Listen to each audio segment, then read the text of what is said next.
On February 21, 2024, a pharmacist at a small independent pharmacy in rural Tennessee tried to process a prescription for a cancer patient. The system returned an error. She tried again. Same error. She called the helpline. Nobody answered. She drove to the hospital across town and asked what was happening. They didn't know either. Their systems were down too. Across the country, the same thing was playing out in tens of thousands of pharmacies, hospitals, and clinics simultaneously. A single company had been hit, and that company processed 1 in every 3 medical claims in the United States. The company is called Change Healthcare. Most Americans have never heard of it. That invisibility is by design. Change Healthcare operates entirely in the background of the U.S. medical system, processing the data that flows between patients, doctors, hospitals, insurers, and pharmacies. Every time you hand your insurance card to a doctor's receptionist, the system that verifies your coverage and routes the claim likely passes through Change Healthcare infrastructure. It handles approximately 15 billion healthcare transactions per year. Change Healthcare is owned by United Health Group, the largest health insurer in the United States, with revenue of over $350 billion. United Health acquired Change Healthcare in 2022 over the objections of the Department of Justice, which argued the acquisition gave one company too much control over too much of the healthcare payment system. The DOJ lost that case. 8 months after the acquisition was finalized, the attack happened.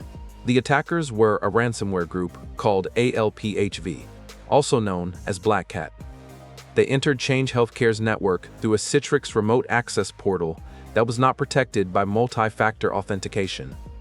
That is not an exotic vulnerability. It is a basic security control that was absent from a system processing 1/3 of U.S. healthcare claims.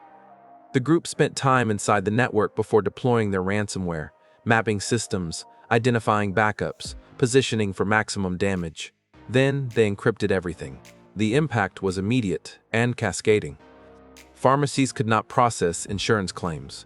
They had to either turn patients away or dispense medications at full retail cost, which in some cases ran to thousands of dollars. Hospitals could not verify patient insurance eligibility.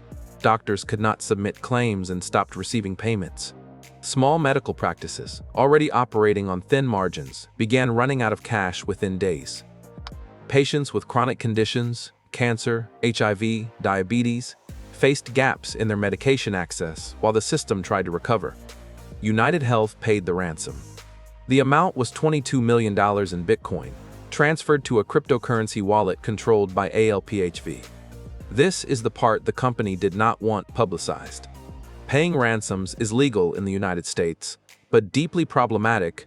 It funds criminal organizations and signals to the ransomware ecosystem that large healthcare companies will pay. What happened next was even worse. ALPHV took the $22 million and disappeared without providing the full decryption key they had promised. A second ransomware group called Ransom Hub then came forward claiming they still had the stolen data, 4 terabytes of it. They posted samples publicly, patient records, insurance information, social security numbers, medical histories. United Health had paid $22 million and received essentially nothing. The stolen data was still out there. They had funded the criminals and gotten robbed again. The company eventually acknowledged that the breach had exposed the protected health information of approximately 100 million Americans, the largest healthcare data breach in U.S. history.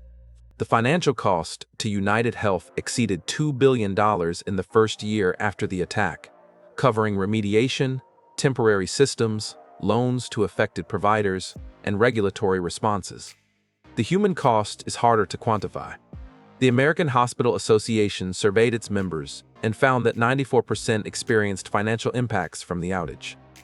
Some small practices permanently closed. A rural hospital in Kansas nearly ran out of operating funds. The attack did not just steal data. It disrupted the delivery of medical care to hundreds of millions of people. Congressional hearings followed. United Health CEO Andrew Whitty testified that the Citrix portal, lacking multi-factor authentication, was the root cause, a statement that visibly frustrated lawmakers, given that MFA has been considered a minimum standard in security for over a decade. HHS launched an investigation. The Biden administration proposed new mandatory cybersecurity requirements for healthcare organizations.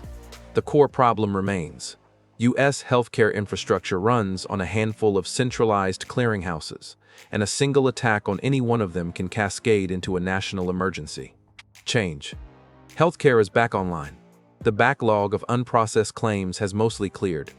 But 100 million Americans now have their medical records in the hands of criminal organizations, and the payment infrastructure that failed for weeks has not fundamentally changed.